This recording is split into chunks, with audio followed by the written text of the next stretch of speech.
ঋষিকেশ ঠাকুৰে নামত এজাহাৰ দিয়া আছে, মানি লৈছোঁ তেওঁলোকৰ তাৎক্ষণিক হিচাপে, কিন্তু ছমাহ পিছতো তেওঁলোকে চাকৰিত জইন কৰিব।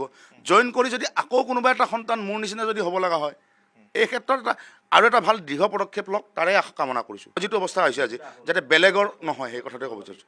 ডিউটিত তেওঁলোকে আছিল, পূজা শইকীয়া, ঋষিকেশ ঠাকুৰীয়া এণ্ড টিম, যিহেতু ডিউটিত তেওঁলোকে আছিল, তেওঁলোকে থকাৰ ফলতহে তেওঁ যদি পূজা শইকীয়া এইখিনি সময়ত ডিউটিটোত গুৰুত্ব দি নাৰ্ছক যদি অৰ্ডাৰ দিলে যে ভালদৰে চাবা, কিবা কৰিবা, সেই এতিয়া হয়তো মই ঘৰত কেঁচুৱা এটা মানে ফূৰ্তি কৰি থাকিলোহেঁতেন, কিন্তু আজি তেওঁলোকে যদি টোপনি নামাৰি পেলাই সেই ডিউটি সময়ত যদি ডিউটি কৰিলে হয়, হয়তো এই ঘটনাটো সংঘটিত নহ'ল হয়।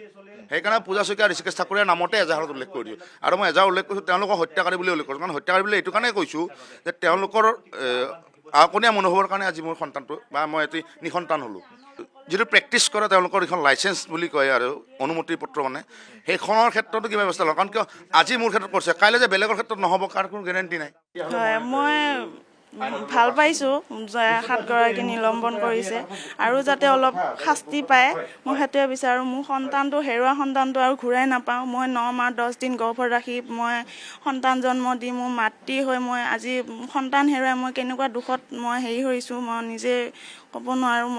মই জানো এগৰাকী মাতৃ হৈ আনৰ লগত যাতে আৰু নহয়, সেইটোকে মই অনুৰোধ কৰিছোঁ যাতে অলপ ভাল হয়। জি এম চি বহুত গাফিলতিৰ কাৰণে আজি মোৰ সন্তান হেৰুৱাব লগা হৈছে। ডক্তৰ, নাৰ্ছ ওচৰৰ ভুলৰ কাৰণে আজি মই সন্তান হেৰুৱাব লগা হৈছে, সুস্থ সবল সন্তান। হয়, অলপ সুখী পাইছোঁ। অলপ মুখ্যমন্ত্ৰী ডাঙৰীয়াক মই বহুত ধন্যবাদ দিছোঁ যাতে এইখিনি পদক্ষেপ লোৱাৰ কাৰণে।